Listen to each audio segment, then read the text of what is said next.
as I see it as a StarCraft 2 caster. On some occasions, we have to explain the red player is ahead of the blue player because of this or that, yada yada yada. And if we don't explain, fans have a hard time understanding what's happening. People sometimes can't even tell which player is which, let alone who's ahead. So they feel like, what's going on with this game? As a result, StarCraft 2 is less intuitive. And that's part of why the game is so criticized. Hey, SE Historian here. Today we have on JYP, who for some of you will be quite the blast from the past. From his time repping evil geniuses in the early days of StarCraft 2 to his current gig as one of the Korean language commentators at the GSL, we covered JYP's illustrious career and much, much more. This piece is one of several interviews I still have yet to release from my time in Korea. The amount of production time these foreign language interviews take to produce is staggering, but I'm working away to bring you all more of StarCraft history. If you like what I'm doing on this channel, get subscribed so you don't miss out on future releases with legends like this. If you really love my work and you want to support me, Patreon will be the best way to do that. The link is in the video description. Without further ado, let's jump in to My Word with JYP. Okay, so JYP, thanks so much for taking the time today. I really appreciate it. You're welcome. Very good English. So, where did you grow up in Korea? I grew up near the Seoul area, Gyeonggi-do province. I lived there all my life. So how did you first end up getting into StarCraft? 2006년도에 So the year was 2006, and I was watching the Brood War finals on TV, and the stage was so awesome. It made me wonder what it would feel like to be one of the players on that stage. So that's what got me into StarCraft. 그때 딱 시작했던 것 같습니다. Did you have any specific Brood War players that you really looked up to or idolized? 사실 옛날에는 모든 선수 I looked up to every pro. I really admired their skill and determination. 같이 팀 생활을 하고 When I actually went pro and joined a team, the specific player I looked up to the most was Jaedong. 이재동 선수한테 그런 점을 좀 크게 느꼈던 것 같아요. And that was prior to being teammates with him, that you were you were a big fan of him just as a fan. 그 프로게이머를 꿈꾸던 시절에는 프로게이머 Before I was a pro, as I said, I looked up to all the pros. 결국에는 경쟁 상대다라고 생각을 되게 많이 했는데 Once I became a pro myself, though, I started to see them more as competition. 좀 길었어요. 해외 대회도 같이 다니고 했으니까. I ended up living with Jaedong for long enough to see his outlook and attitude toward the game. That's what really made me admire him. 그때부터 좀 되게 존경했죠. That makes a lot of sense. Yeah, I think it's a really special thing to play alongside such a legendary name like Jaedong. In reference to that, obviously you were on Evil Geniuses for a while. What was your experience with them like? 일단 해외팀 I always wanted to join a foreign team, and EG was the best team in the world back then. So I was satisfied to be part of the squad. We also got the chance to play in Pro League as EGTL, and that was an unforgettable memory for me. 굉장히 값진 경험이죠. I can imagine. Yeah, it's like definitely a special time in the history of the game. So how did your family feel about your choice to pursue a career as a pro gamer?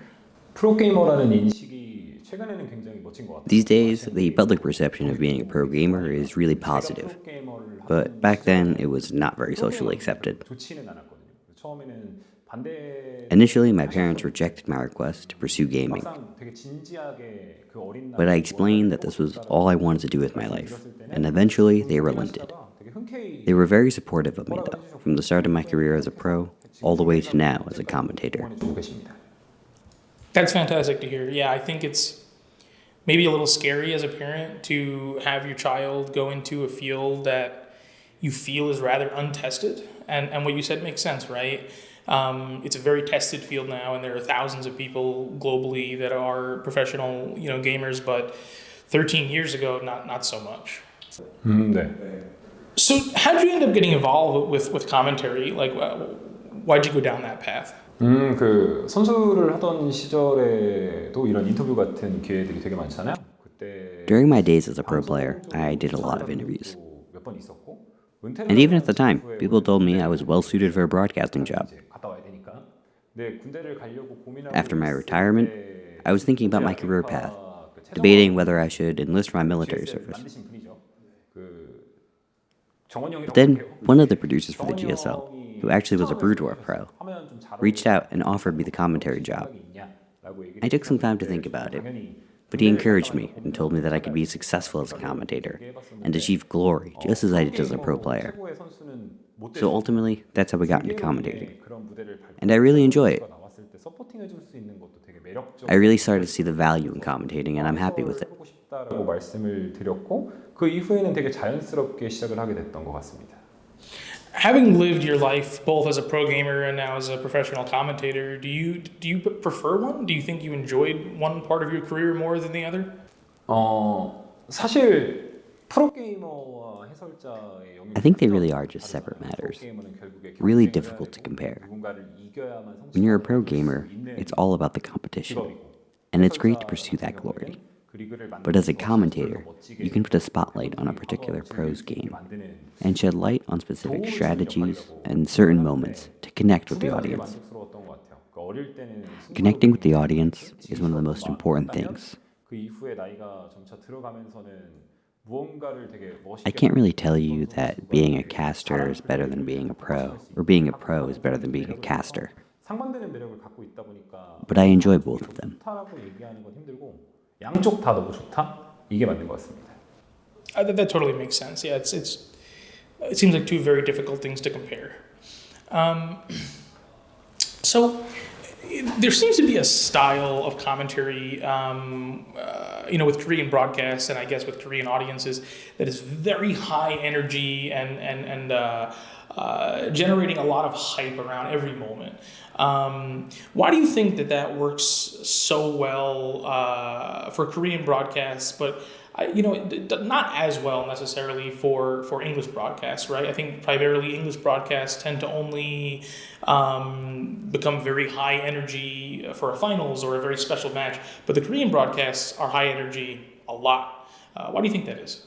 문화의 차이도 아닌 것 같고요. 근데 이게 e스포츠의 종주국이잖아요.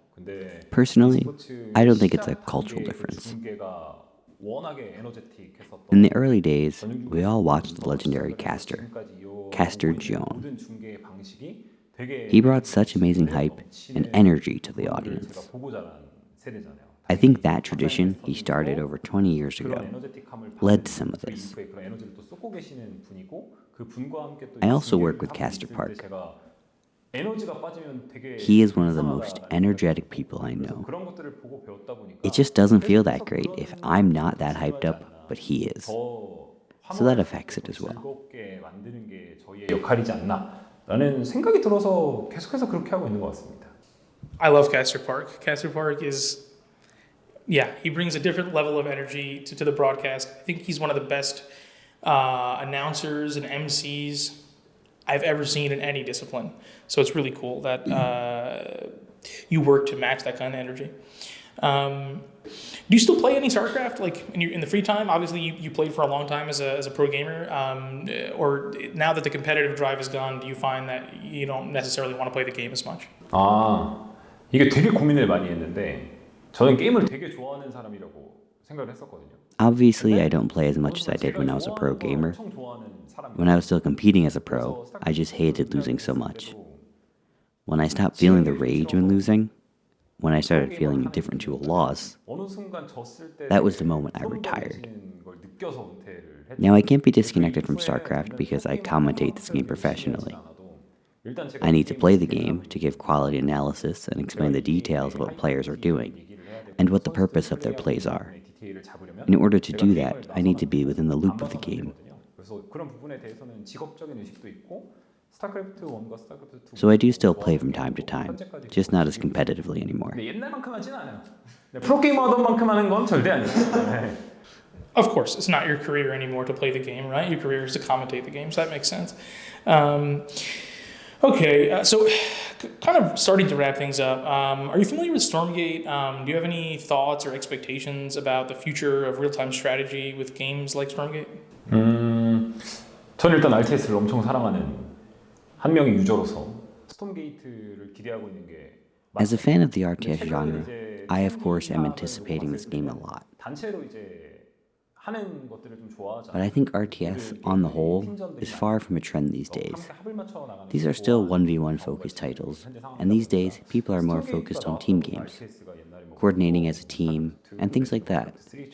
So in that sense, I don't think the release of Stormgate is going to revitalize RTS on its own. The maniacs like me are of course going to play it, and if they really perfect it, I think people will play it a lot. And as a commentator, it's my job to show that perfection to a broader audience, so we can bring people who don't know the taste of RTS into our community. I think that's my responsibility. So if everything falls into place, who knows? We may end up with another great RTS game. 모든 게 딱딱 이제 예상대로 떨어질 수만 있다면 또 최고의 게임이 나올 수 있지 않을까 생각하고 있습니다. What do you think Stormgate or any real-time strategy game has to do to capture the hearts and the minds of the Korean audience the way that Brood War did? Do you think that's possible, or do you think that's something that can never be repeated? 잘 모르겠어요. 근데 이제 1대1 게임이라는 장르잖아요. 지금 RTS로 보면 보통 1대1. Most RTS games are focused on 1v1. 직관성이 제일 중요한 것 같아요. So I think an important part of this is how intuitive the game is. 제가 프로게이머를 했음에도 불구하고 I think RTS has to be easy to play, but hard to master. 경험해본 사람이 어렵게 느껴질 정도면 I always believed in that sentiment, 더더욱이나 하드한 거잖아요. as I see it as a StarCraft 2 caster. On some occasions, we have to explain the red player is ahead of the blue player because of this or that, yada yada yada. And if we don't explain, fans have a hard time understanding what's happening. People sometimes can't even tell which player is which, let alone who's ahead. So they feel like, what's going on with this game? As a result, StarCraft 2 is less intuitive.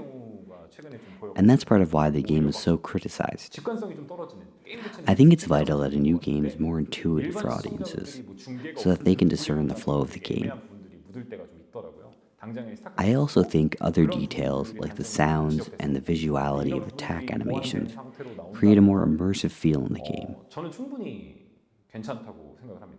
I think these will be important factors in the success of a new RTS game. 이 모든 것들이 보면서 즐거움을 느낄 수 있는 요소가 된다면 붐이 분명히 또 일어나겠죠. I think those are excellent points. I think especially the first of those two, yeah, I think a lot of people really struggle to understand what's happening unless they're a big fan of the game. And of course, good commentary can help that. But in other games, like especially like first-person shooters, stuff like that, it's very clear, right? This person shot that person. Look at the scoreboard; they have more points. It's very easy to understand, like sports. So yeah, I think that's an excellent piece of information from you there. But yeah, that about does it for us. Thank you so much for your time. Do you have any closing words? 네. 일단 스타크래프트 2가 14년이 됐고 저는 그 시작부터 함께 This game has been around for 14 years, but I still feel the passion and intensity of the fans in the studio. Many of the people in this scene may have forgotten about me, but if you still remember me as EG JYP, I just want to say thank you so much for everything, and I love you guys. 다시 한번 그걸 기억해 준 거에 너무나도 고맙고 사랑한다고 말하고 싶습니다. And the fans love you too, man. Thank you. Well, thanks so much. That about does it for us. Thanks so much for watching. If you enjoyed this one, be sure to leave a like and a comment down below. Get subscribed so you don't miss out on future releases like this one. If you really enjoy what I do here, consider supporting me on Patreon. The link is in the video description. That's all for now, my friends. Until next time.